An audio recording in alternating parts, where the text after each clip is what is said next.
m'appelle Sarah Mazot, je suis étudiante en droit et je suis à Rennes aujourd'hui, mais j'habite en Normandie à Bayeux. J'ai passé le barreau début septembre et donc voilà, donc j'attends les résultats des écrits pour éventuellement entrer à l'école du barreau en janvier 2022.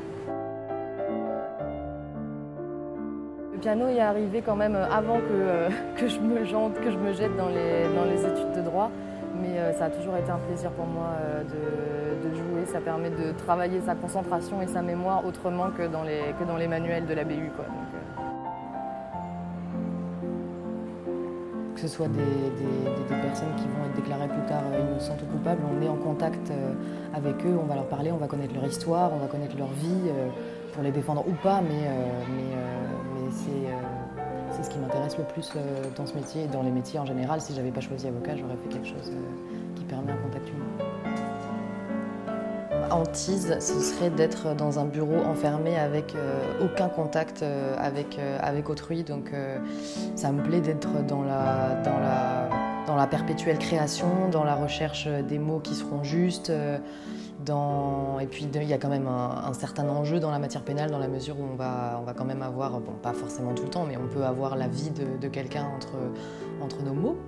Et c'est c'est palpitant, quoi. Rendez-vous compte, Cédric Héroux a failli.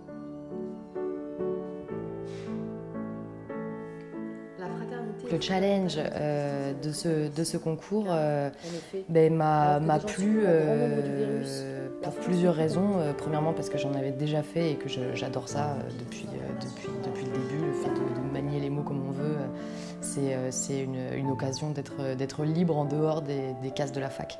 Donc ça, c'est vrai que c'est appréciable. Et également parce que c'est vrai que la préparation du barreau est quand même assez rude, assez fatigante. Et même si c'est vrai que c'est un travail supplémentaire, pour moi c'est encore une fois comme le piano un échappatoire et une façon de travailler autre chose. Pour que l'humanité a encore un sens. Le sujet c'est fraternité, enfin, point d'interrogation. Et si je devais l'intituler, moi je dirais fraternité, enfin, presque. Nous sommes donc l'allégorie de